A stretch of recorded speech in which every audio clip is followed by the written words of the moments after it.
This video will have no hashtag, so if it finds you, hold on a little longer. You're gonna be alright, everything gonna be cool. You made it this far, there's no reason to give up now. Stop being a fucking chump. Do what the fuck you gotta do. And cancel all that extra noise out in the back. I want to talk about 5 of my favorite things that come from atheism / being an ex-Christian. Number 1, no longer being afraid of hell. It is so freeing to no longer let that fear control and dictate how you live your life. And I know Christians will come in my comment section and tell me they're not afraid of hell because they know they're not going there. To me, that's the equivalent of saying, I'm not afraid my boyfriend's gonna hit me because I'm gonna listen to what he says. To me, that still sounds like living in fear, however you want to slice it. 2, I no longer have to believe I'm this inherently wicked person deserving of eternal torture. I can just take a breath, realize I'm a flawed human being, and try better. And because I have more grace for myself, I also have more grace for others. 3, it's way easier for me to be taking in nuances.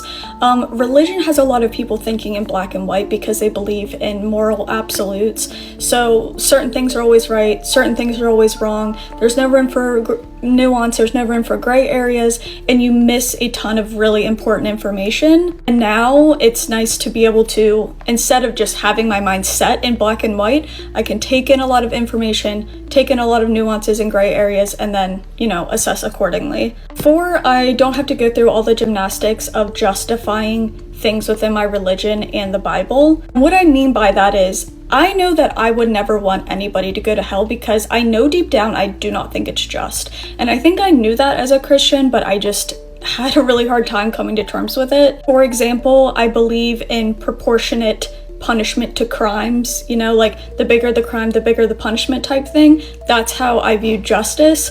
And with hell, there is none of that, so I just don't view it as just. In no world to me will a finite crime equal eternal torture. It just doesn't really make any sense to me. That's just one example. Another example is seeing contradictions and stuff in the Bible. Now, this isn't a problem for Christians who don't think the Bible is univocal, but for more fundamentalists, they believe the Bible is one unified voice. When you do believe that and you try to stick to that, it's pretty much impossible to ignore all the contradictions without doing a crazy amount of mental gymnastics. And people always ask me for examples, so I'll give the 2 I give the most. 1 is the way that Judas died. There's no way for him to die in 2 different ways like it mentions. 2, it talks about you cannot see God's face and live. And then somebody says they saw God's face and that they lived. People will tell me, that's not what the Bible really means. I know what it really means. Let me tell you what it really means. And it's just always a bunch of mental gymnastics. And I'm just really glad that I don't have to do that anymore and I can just read it for what it is. The last one I'll mention, there's many more, but here's the last one. I love knowing that I'm not being watched 24/7. And there would be Christians telling me, oh, you're just glad for that because you want to live in sin. No, I'll be honest, my life is pretty boring. I'm normally at home, chilling, crocheting, whatever it might be. I just like my privacy. That's it. But yeah, let me know in the comments what you guys have found to be positive for you, whether you left religion or deconstructed or you're an atheist. I was curious as to how the fuck it's almost Friday again already.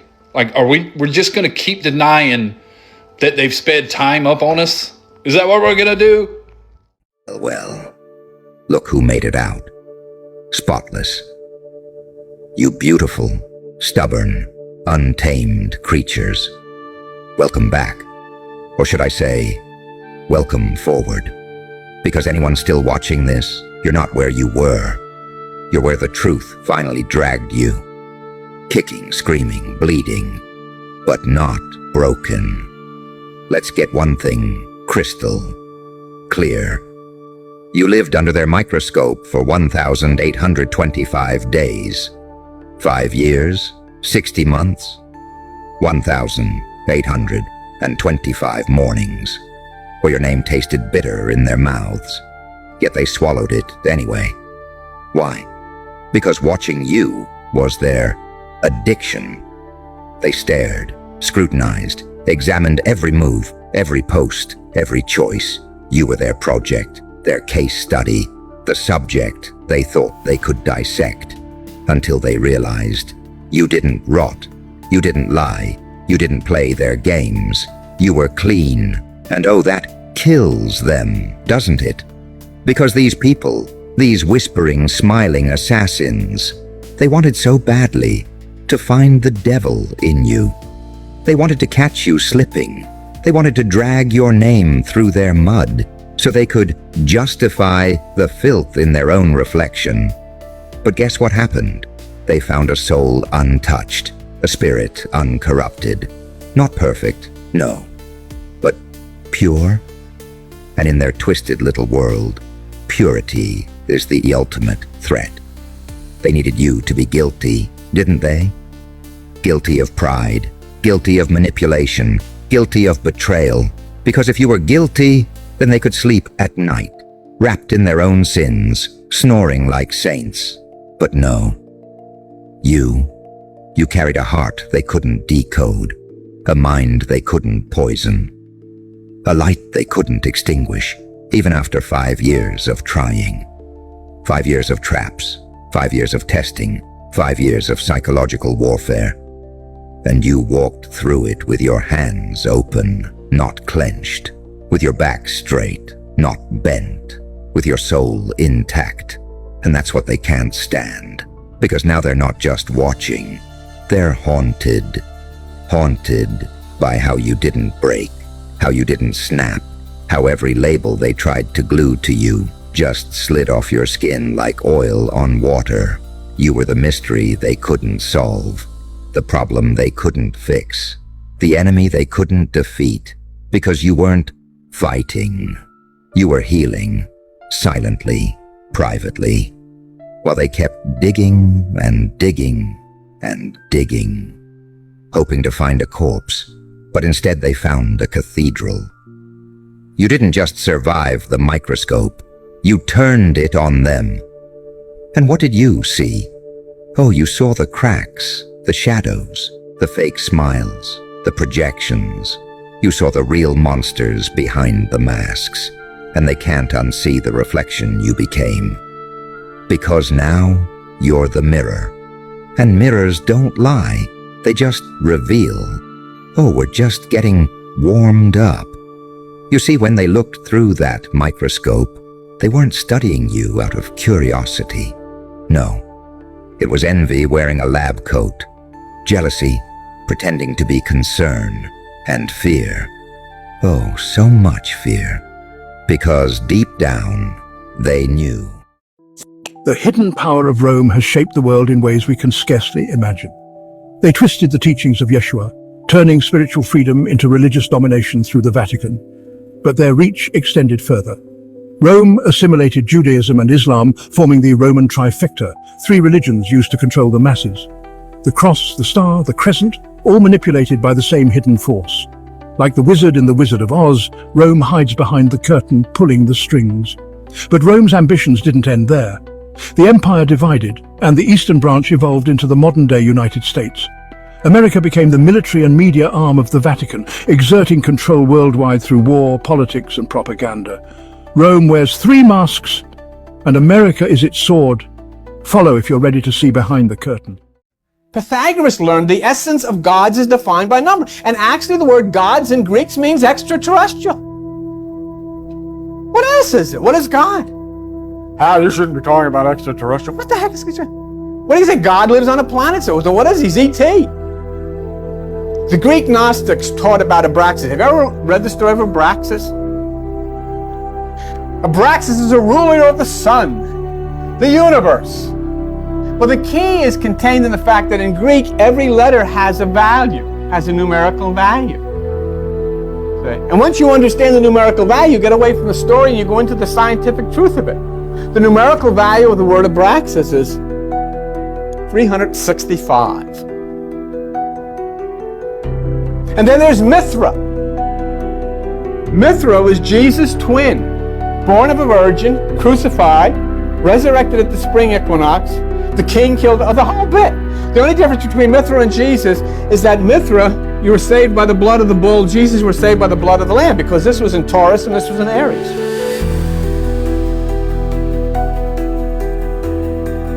The numerical value of the word Mithra is 365. Because once again, it's Sangha.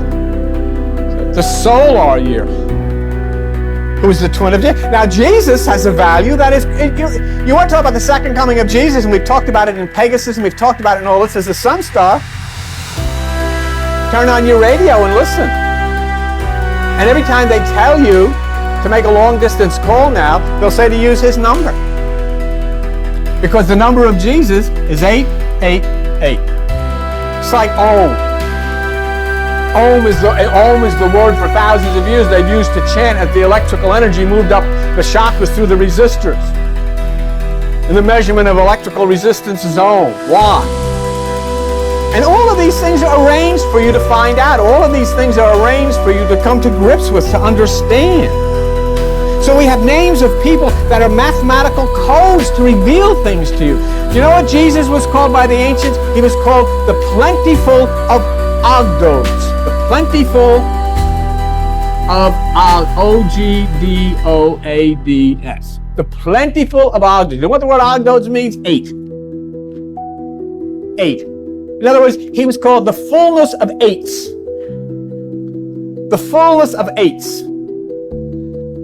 And Irenaeus, the church father, said Jesus' name is an arithmetic symbol known by those who are called. You want to write that. Irenaeus was a religious guy, one of the church fathers, who said the name Jesus is actually an arithmetic number known by those who are called. Do you know many of you know it?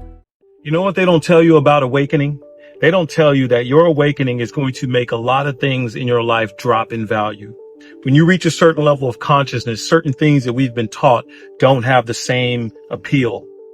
Money will drop in value. Relationships drop in value. People pleasing drops in value. The need to have other people around you all the time drops in value. Societal conditioning, what our society has told us that we have to be, your job drops in value. Society telling us what to believe and what to do and how to do it, all of that drops in value. Some relationships drop in value, friendships, even the concept of romantic relationships drops in value.